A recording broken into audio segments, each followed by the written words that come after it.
Join us at Walters on Friday, October 4th for our end-of-season podcast party. The evening is scheduled from 6:30 to 8:30 p.m. When you need mealtime inspiration, it's worth shopping Kroger for thousands of appetizing ingredients that inspire countless mouth-watering meals. And no matter what tasty choice you make, you'll enjoy our everyday low prices. Plus, extra ways to save, like digital coupons worth over $600 each week and up to $1 off per gallon at the pump with points. So you can get big flavors and big savings. Kroger, fresh for everyone. Fuel restrictions apply. Now the 1-0 delivery, swung on and high in the air to deep left center field. This is way back. This ball is going, and it is gone. Goodbye. That's about 7 rows deep into the Brewhouse red seats and comes banging back down onto the playing field. Bang! Soon goes James Wood with a blast to the Brewhouse red seats, his 6th home run of the year, RBI number 35, and he gives the Nationals a 2-run lead. It's now Washington 3 and Miami 1. Cronin delivers, swinging a drive hit well again to left center field. Back on this one is Stowers to the warning track, to the wall, and it is gone. Goodbye! Again up into the Brewhouse red seats. Bang! Zoom goes James Wood with another long home run to left center field. His 2nd of the game and his 7th home run of the season. James Wood has gone deep twice in a big league game. It's the Nationals 4 and the Marlins 2. And welcome to Nats Chat for Monday, September 16th, 2024. I'm Al Galdi, host of the Al Galdi podcast. Mark Zuckerman is off for this installment of the podcast, but I'm pleased to be joined by the man who runs the podcast, Tim Shovers. And we are coming to you off quite the win for the Nationals on Sunday afternoon, a 4-3 win over the National League East worst Miami Marlins at Nationals Park. The win clinched the Nats winning 3 out of 4 games in the series. The win concluded the Nats going 11-2 against the Marlins this regular season, in which the Nats now are 68-81. They need go just 4-9 over their final 13 games in order to surpass last regular season's record of 71-91. This installment of the Nat Chat podcast brought to us by Capo's Deli. Make sure to check out Capo's Deli's location at Nationals Park in section 136 near the Nationals bullpen. So 2 of the 3 biggest acquisitions in the trade package for outfielder Juan Soto and Josh Bell on 2022 MLB trade deadline day, August 2nd, 2022.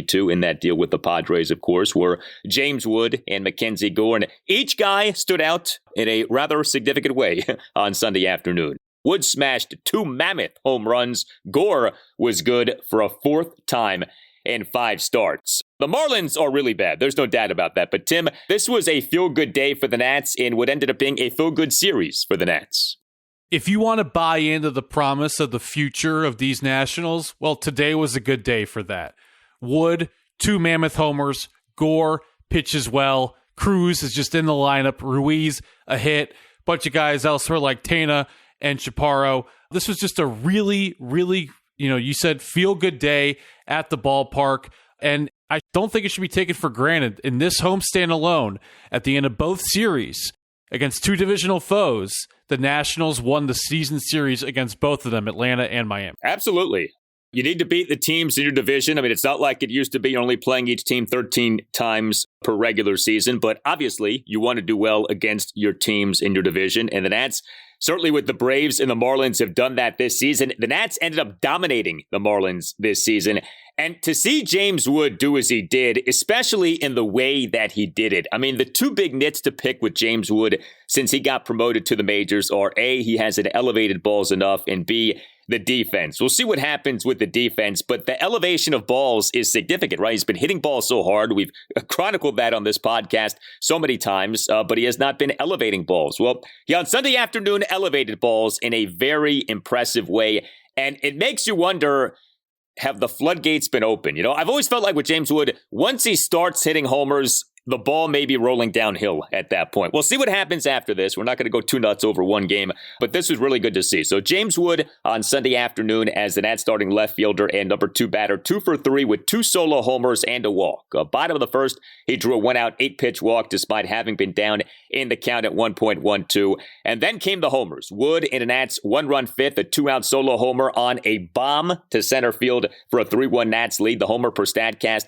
went a projected 435 feet, had an exit velocity of 109 miles per hour, highest exit velocity of the game. And Wood in a Nats 1-run 8th leadoff homer to left center field for a 4-2 Nats lead. The homer per Statcast going a projected 426 feet and having an exit velocity of 107.7 miles per hour, the second highest exit velocity of the game. So many times the high James Wood exit velocities have come on singles or groundouts. In this game, the exit velocities that were atop the exit velocity rankings for the game ended up being homers, and each homer well over 400 feet. These were not wall scrapers. These were, Ruthian clouts that were authored by James Wood, and it's the kind of thing that you wonder, we may be about to see a whole lot more of this thing.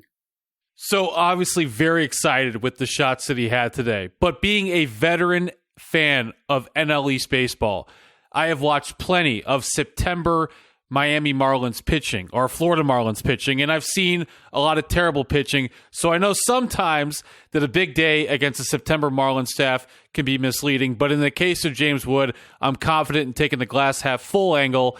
And, while we're talking about opponents, Al, Wood getting his groove on and going to a new echelon just before New York, a series that really matters for the Mets. That's a fun little caveat going into this week. It is, and that's a really good point, and you wonder what might come of that. These games matter big time for the Mets right now, there's no doubt. So these will be spotlight games, and I'm sure the Mets and I'm sure Mets fans view the Nats as, okay, well, here come the Nats, easy peasy, at least a few wins in the series for us.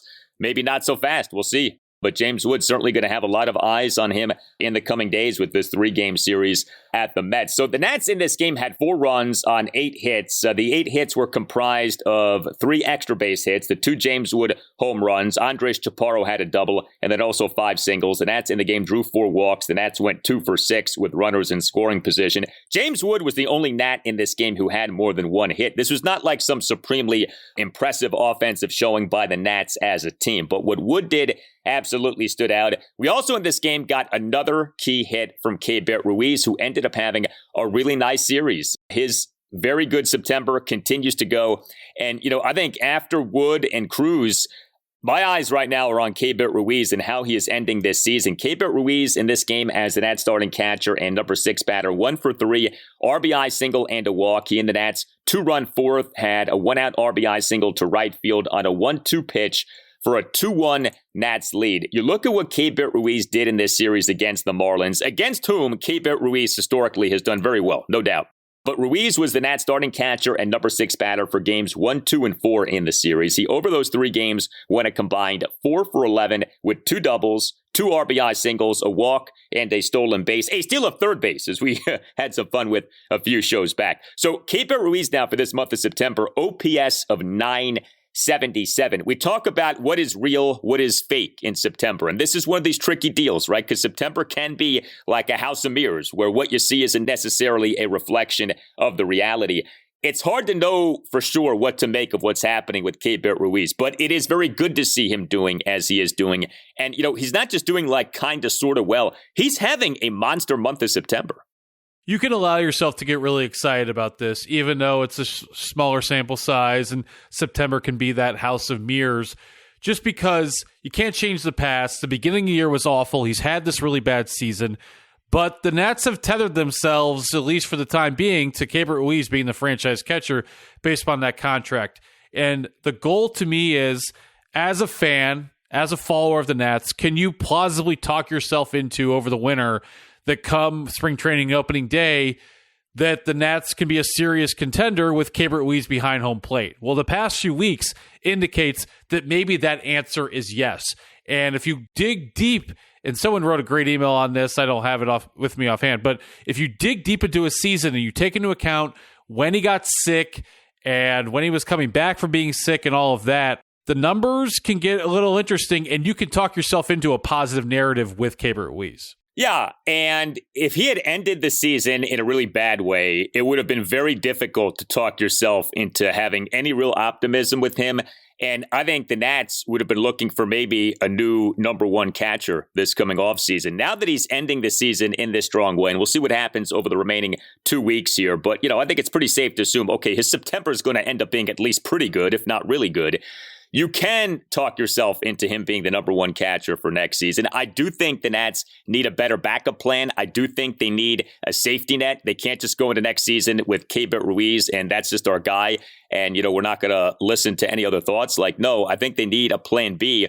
And I think that plan B may well be a veteran free agent acquisition, because this team does not seem to be in love with Drew Millis or Riley Adams.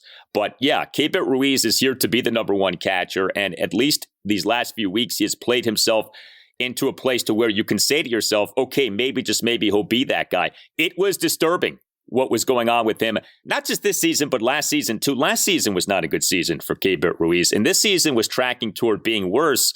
It may well end up being better, and the fact that he's ending it in a good way leaves you with some hope moving forward. So we'll see. But good stuff. He's hitting for power, which has been really good to see. It's not just like a bunch of cheapy singles. That was the other thing. When he was going poorly, even when he would have a few hits, they would be these excuse me singles. It wasn't impressive what he was doing. He's hitting balls hard. He's getting some doubles here. He's doing a lot of good stuff. So very happy to see Keibert Ruiz going as he is going. No CJ Abrams in this game. Third consecutive game in which we do not see Abrams. Sore left shoulder keeping him out once again. The last thing you want to see with him is him end the season on the injured list. I don't know that we're going to get to that point. I would think that, we're a day or two, maybe three away from him playing again. But I think they would have put him on the IL if, in fact, they thought that was needed. But, that's another guy who, you wanted to see end the season strongly. He still could, but he ends up missing, more than just a game. This was not like he was a late scratch for game 2 and then was back for the following game. He ended up missing each of the final 3 games of this series with this left shoulder ailment. It wouldn't surprise me if CJ Abrams has played his last inning of 2024. I don't know. I mean, maybe he'll be back Monday night in the lineup and he's there for the final 13 games. But with the shoulder impingement, given how important he is to the franchise, obviously the season's going to be over in 2 weeks, and the fact that he's had, a rough end of the season to begin with all the errors in the field, maybe it wouldn't be the worst thing. Then that gets into the Nasim Nunez portion with the Rule 5 thing and Darren Baker's on the roster. But first things first, I don't know. Something's up with the CJ Abrams thing, and I think he might be done here. Well, it's possible. I mean, you can't entirely dismiss that. I would hate for that to be the case, though. I don't want him ending a season like this. If his season ends like this, you're talking about him having not had a good month since June. And of the 6 months that make up the regular season, you're looking at him having been bad in 4 of the final 5 months. He was good in April and June. He was bad in May, July, August, and really in September. He had a few moments here recently, but otherwise, that's a really bad way for his season to end. So I hope that that's not the case, but we'll see. Hey, Al Galdi here to tell you about the latest great offer from Window Nation for listeners of the Nats Chat podcast. 2 free windows for every 2 windows that you buy, plus pay nothing with no interest for 2 full years. If you have been thinking about getting new windows, now is the time. Get with Window Nation, 866-90Nation or windownation.com, and tell Window Nation that you want the deal that you heard about from Al Galdi on the Nats Chat podcast. September has arrived. A great time to replace your old inefficient windows with energy-efficient windows from Window Nation. You can get a free, no-obligation quote from Window Nation right now. Contacting Window Nation and seeing what new Window Nation windows would cost you costs you nothing, obligates you to nothing. 866-90Nation or windownation.com, and take advantage of the great offer for listeners of the Nats Chat podcast. 2 free windows for every 2 windows that you buy, plus pay nothing with no interest for 2 full years. 866-90Nation or windownation.com. That's 866-90Nation or windownation.com, and tell Window Nation that Al Galdi sent you. Hey, Nats Chat, want to tell you about Mint Mobile's premium wireless package starting at $15 a month when you purchase a 3-month plan. All plans come with high-speed data and unlimited talk and text delivered on the nation's largest 5G network. To get this new customer offer and your new 3-month premium wireless plan for just $15 a month, go to mintmobile.com/natschat. That's mintmobile.com/natschat. Cut your wireless bill to $15 a month at mintmobile.com/natschat. $45 upfront payment required. New customers on first 3-month plan only. Speed slower above 40 gigs on unlimited plan. Additional taxes, fees, and restrictions apply. See Mint Mobile for details. Here's the 0-1. Swinging a fly ball center field. Young backing up on it, and he will make the catch. Runner tags at third. The throw will come into second, and the Marlins will take the lead as Paredes scores on the sac fly for Berger. 1-0 Miami. An unearned run scored for the Marlins here in this frame. Well, the Nats starting pitcher for this 4-3 win over the Marlins on Sunday afternoon, MacKenzie Gore, he was good for a fourth time in 5 starts. He allowed 1 run, which was unearned in 6 innings with 5 strikeouts. He gave up just 2 hits, both of which were singles. He issued 2 walks. He threw a lot of strikes, 93 pitches, 63 strikes versus just 30 balls. Now, yes, and you have to keep reminding yourself of this.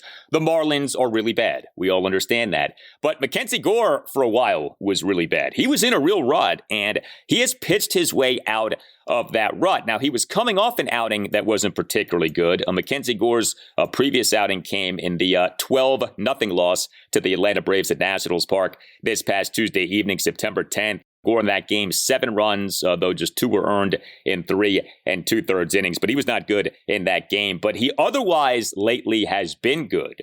The low point of MacKenzie Gore's struggles was him having an ERA for the regular season at 4.66. He, in being good now in 4 of his last 5 starts, has the ERA at 4.17. If he makes 2 more starts, which in theory he will, he does have a shot at getting that ERA under 4. I hope he does that. I don't know how realistic that is, but that is possible. I mean, to go from 4.17 to something less than 4 is doable over 2 starts. And certainly the Gore who we saw on Sunday afternoon could do that. That was the MacKenzie Gore we've come to know. And that's the MacKenzie Gore who we've seen a good bit of here now in recent weeks. Definitely. I thought he was better against the order the second time through than the first time through. I like that. His pitch count, though at times was kind of hovering a little bit high, then it seemed to stabilize. He didn't run into that rut where next thing you know, he's got 93 pitches with 1 out to go in the top of the 4th. Still having a little bit of trouble of getting, swings and misses. I'd like to see more of that, but maybe that will never come. And I should be happy with the 5 strikeouts. To his final 2 starts, Al, if you project forward, it's looking like at Wrigley Field over the weekend, and then against Kansas City, middle of the week in the final homestand. Those are teams that are playing some serious baseball right now, and it would be a good test for MacKenzie Gore, different than, of course, the Miami Marlins in September. Yeah, hopefully Gore continues to go along this path.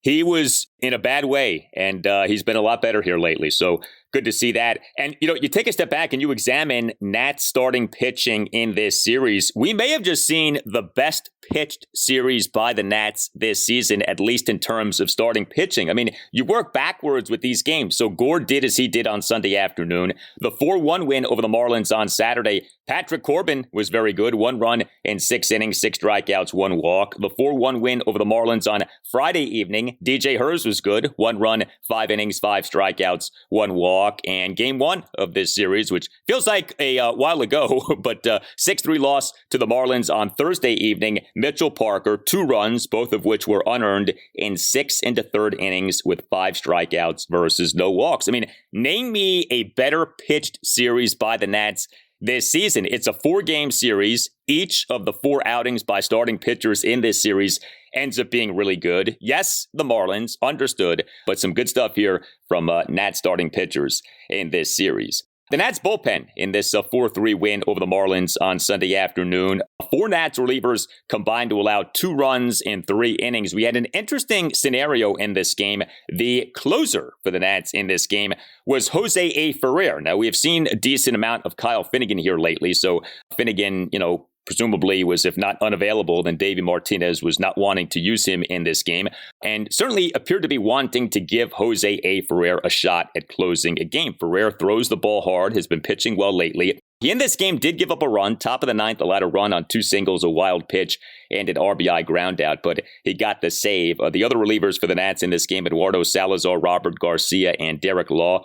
Salazar allowed a run in a third of an inning. He and the Marlins, a 1-run seventh, faced 3 batters, but got just 1 out, gave up a leadoff homer by Jonah Bride to left field to cut the Nats lead to 3-2. Robert Garcia, top of the 7th, faced 2 batters, got 2 outs, although he did issue a wild pitch, and Derek Law tossed a perfect top of the 8th with 2 called strikeouts. I do think if the Nats are going to contend next season, they need a plan B. You know, we talked about a plan B for Keibert Ruiz. They need a plan B for Kyle Finnegan at closer. And whether that is someone who you sign or that's someone from within, you got to have someone who, if Finnegan falters or gets hurt, although he's rarely hurt, you can go to as your ace reliever, as your closer. Ferrer has the stuff. Now, being a closer is about more than just stuff. I get that. But I was happy to see Ferrer get this opportunity. I wouldn't mind seeing this a few more times before the end of the Nats season, seeing how a guy like Ferrer fares in the role of being the closer. I agree with you. I like seeing someone different there in the 9th inning, though I would like to, I don't know if he cares, I would like Kyle Finnegan to get 40 saves for whatever that's worth. He's got 2 to go. I like that Ferrer was in there thrown into the fire.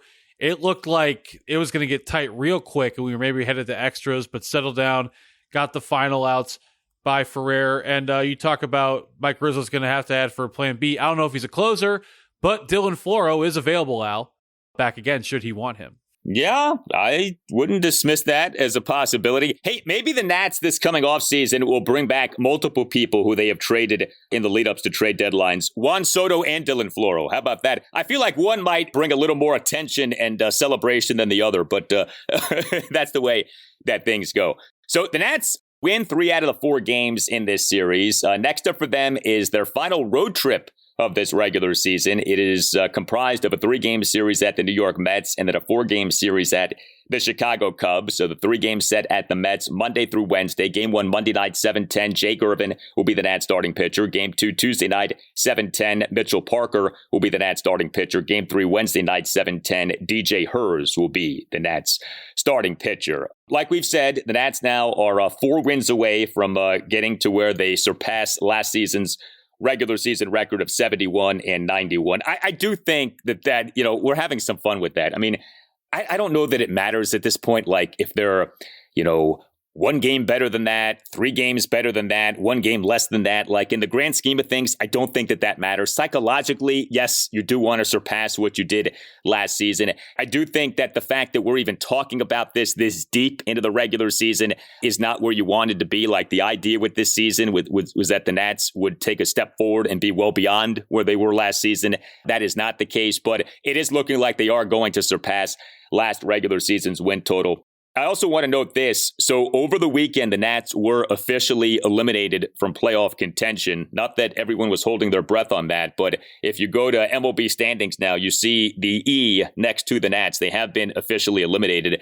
That happened over the weekend. So you are looking officially now at 5 consecutive non-playoff seasons for the Nats. And, you know, you take a step back. It is something, man. I mean, when the Nats won the World Series in 2019, if I would have told you that for the next half decade, this team would not make a single postseason and would have nothing but losing regular seasons, I don't think most people would have been happy with that. I think a lot of people would have been surprised by that. Even if you viewed 2019 as more the end of a run as opposed to the beginning of a run, a lot of times you'll see a team go from winning a championship and then the decline is at least somewhat gradual. What has always amazed me about what happened with the Nats is you had the championship and then just everything fell apart right after that. Now, had there been a full season in 2020, had we not had COVID, maybe things would have been different. We'll never know, unfortunately. But yeah, I mean, we have reached the 5-year mark now of the Nats not being a good team. It has been a half decade since the Nats were what we want them to be once again, and that is a good playoff-making team. There probably isn't another professional sports team that I know as well and as granular as the Nats, but I would be surprised if there's another team in North American sports that has had more snake eyes since the pandemic came around, since March 2020, than the Washington Nationals. I'm sure there's some other franchises that would make an argument, but it's been quite something for the Nats. But you were sort of trending towards a bit unthinkable to go 5 straight years without making the playoffs, which is true from the previous decade. But I will say, in 2021, when we started this podcast, I started looking under the hood at what was going on in the minor leagues, and I realized just how bad it was. And so when they sold off everyone in July 2021, trust me, I was going to believe at that point that it was going to be 5+ years. If you looked inside, you knew there was a bit of a horror show underneath the surface. Yeah, I mean, it's been a good long while here, and that's why I think next season is so important. I think most Nats fans are fatigued with the rebuild or ready for this team to win again. I think if you're a smart baseball fan, like most people who listen to this podcast are, you understood what the Nats were doing in recent years. But, the timeline for a rebuild is not infinite. And the Nats themselves know that. I mean, that's not breaking news, me saying that. But yeah, 5 years, I think, is enough. And I think everyone's ready for this team to be good again next season. So we'll see. For those interested in learning a new language, whether it be Spanish, French, or something else, check out Babbel. Babbel's 10-minute lessons are quick and handcrafted by over 200 language experts, ready to get you talking about your new language in just 3 weeks, because talking is the key to really knowing any language. Designed by real people for having real conversations, Babbel gets you talking. With over 16 million subscriptions sold, Babbel's 14 award-winning language courses are backed by a 20-day money-back guarantee. So no pressure. Here's a special limited time deal for our listeners right now. Get up to 60% off your Babbel subscription, but only for Nats Chat listeners at babbel.com/NatsChat. Get up to 60% off babbel.com/NatsChat. Spelled BABBEL.com/NatsChat. Rules and restrictions may apply.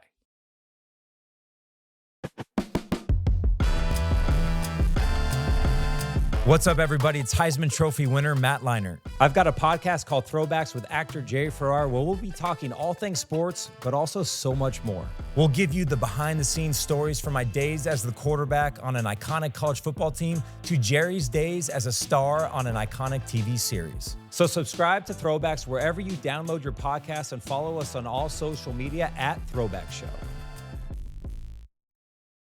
When you need mealtime inspiration, it's worth shopping Kroger for thousands of appetizing ingredients that inspire countless mouth-watering meals. And no matter what tasty choice you make, you'll enjoy our everyday low prices. Plus, extra ways to save, like digital coupons worth over $600 each week and up to $1 off per gallon at the pump with points. So you can get big flavors and big savings. Kroger, fresh for everyone. Fuel restrictions apply. Ferrer delivers the pitch, swinging a fly ball left field, playable for James Wood to his right, now stops, waits, and he makes the catch, and bang, Zuma, Curly W's in the books. First career save for Jose Ferrer. So you told me in an email that there is a batting average conversation that you would like to have on this installment of the podcast. I have been looking forward to this conversation, so I don't know anything more about the conversation than just what you wrote in the email. So what do you have here? Well, it's rooted in this, that you and I disagree on the value of batting average. I'm more of a fan of the old stats. You're more of the new age, though I have a lot of respect for it. And we've talked about it here on this podcast. I can't explain WRC plus, but when I look at it, I see it's the top hitters who are atop the standings. I know the flaws to exit velocity, but when I look at the exit velocity standings, I see that the best players are usually atop. So, Al, explain to me what you have against batting average as an indicator, as an offensive statistic. Well, two big things. It doesn't take power into account, and it doesn't take walks into account. So it's not like I think batting average is totally meaningless, but I think if you're trying to judge someone's offensive prowess to just look at batting average, you're really limiting what you're looking at. I mean, batting average treats a single the same as a home run. Batting average ignores walks. And I just think that that's not a very good way of trying to assess someone offensively. So like when someone says, well, he's a 270 hitter, he's a 280 hitter, he's a 240 hitter, I understand what is trying to be communicated, but there's a lot there that isn't being communicated. Does he hit for power? Does he get on base a lot? Does he draw walks, etc.? So that's the flaw. I get all of that. I will just say this, though, that it's still that the good hitters are hitting 300 and the bad hitters are hitting 200. And if you look at who's leading in batting average, it's Bobby Witt and Aaron Judge and Ozuna and all the big names, and Trey Turner's up there this year. And I just think that it's been overly dismissed by a lot of people that have embraced the new age stats. And I get it on pitchers' wins. I'm done arguing on that one. But I think batting average and whoever wins the batting crown deserves a bit more respect than has been given in the past few years. Yeah, I mean, look, I don't like to lecture people on how to enjoy baseball, consume baseball. Like, it's sports, it's entertainment. I think you should consume it however you want to consume it. I personally don't look at batting average anymore. Like, I don't look at that. I don't look at pitcher wins anymore. I really don't look at RBI anymore. Like, if you ask me who leads the Nats in RBI, I don't know the answer to that. And I don't really care, to be honest with you. I just don't feel like that's a very telling stat. But again, it's not that batting average means nothing. I don't want you to think that I think that. It's just that I think there are better ways. Like, I'd rather look at a guy's OPS, and I think that tells you a better picture. Or look at the slash line. Like, I think that's valuable when you go batting average, on base percentage, slugging percentage. I think that's a nice sort of meeting in the middle of, okay, you acknowledge batting average, but you're also acknowledging the other stats. What I don't like, and I still see this way too much on broadcasts of MLB games, and even when people write about teams, so like MLB writers, is when they will talk about, well, his batting average, his home runs, and his RBI. Like, they'll go with the Triple Crown stats. And I'm like, it's 2024. Can we try to evolve a little bit here? I still feel like there's too much of that. And you see it in other sports too. Like in the NFL, you still will see broadcasters when they talk about how teams are offensively and defensively just go by yards. And that is such a bad and inaccurate way of assessing how good or bad a team is offensively or defensively if you just go out by plain yards. Like, there are so many better stats that you can go by. So, it's not about demonizing batting average or demonizing people who like batting average. It's just that I think we know that there are better ways to evaluate what batting average is supposed to evaluate. So that's all. But, baseball, it's a really cool thing. There are so many stats. I mean, way more stats than you have, I feel like, in any other sport. And so, when it comes to like saying how good of an offensive player is someone in baseball, there are so many things that you can look at, both old school and new school, that, you really sort of can pick and choose like what you personally like and what you gravitate toward. So I think that's one of the cool things about the sport. I hear you on that the Triple Crown is like outdated. Like, so this year in August, it looked like Ozuna and Judge were going for the Triple Crown, right? Average, RBIs, homers. And I was like, I'm not as into that one, especially since we saw Miguel Cabrera do that. But I just sort of look at it and I see it be, as I said, just overly dismissed.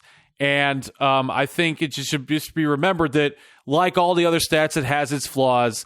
The problem with RBI is that it's a function of opportunity. So it's not that if you have a lot of RBI that doesn't mean anything, but having a lot of RBI doesn't mean that you're better than someone who doesn't have a lot of RBI. Like, again, a lot of it is just comes down to opportunity. And that's a big problem with that. So, but you know what? Every stat has a flaw. Like even the advanced stats that I like are flawed. Like WAR isn't perfect. Defensive runs saved isn't perfect. So yeah, you have to acknowledge that. Like there is no gospel. I think you're always best served by looking at a variety of things, a cross section of things, and sort of arriving at a judgment that way. Just worshiping one singular stat, I think, can get you in a lot of trouble. Well, I would say though that when a lot of those new statistics came out, such as WAR, though, that it was not treated like it had flaws, that there was like basically a very hostile takeover of what baseball intelligentsia should be. So that's sort of where the battle scars on that one. Well, I think it depends. It depends on who you talk to. So you had resistance to sabermetrics. And so a lot of people who were pro sabermetrics sort of went into conversations with people who were not pro sabermetrics with this very defiant attitude, almost like waiting to be yelled at. It's not unlike, political discourse where like you're waiting to argue because you feel like it's going to wind up in a shouting match, as opposed to, hey, here's where I'm coming from. Where are you coming from? Let's kind of understand where we're both at on this. But yes, there are some people on my side who can be obnoxious. There's no doubt. Just like there are many people on the other side who can be obnoxious. And, that's been, I think, a major problem over the years. But we try to bring people together on this podcast. We stand for unity on this podcast, not division. Nats Chat, if nothing else, tries to bring people together. I don't know if we succeed, but we at least try. Well, you tell us what you think. Hit us up on X at Nats_chat. You can email the podcast, natschatpodcast@gmail.com. This installment of the Nats Chat Podcast brought to us by Capo's Deli. Make sure to check out its location at Nationals Park in Section 136 near the Nationals bullpen. You can check out our website, natschatpodcast.com, at which you can purchase a Nats Chat Podcast t-shirt. All Nationals radio highlights on Nats Chat are courtesy of 106.7 The Fan. For Tim Shovers, I'm Al Galdi. We thank you for listening, and we'll talk to you next time on the Nats Chat Podcast. Comes the pitch. Swing a line drive right field. It's sinking. It's down for a base hit. Fielded on one bounce by Sanchez, who threw it into second base. Garcia scores the go-ahead run. The Nationals lead 2-1. Ruiz delivers the Nationals' fourth consecutive hit. An RBI single for Ruiz, his 52nd RBI of the year.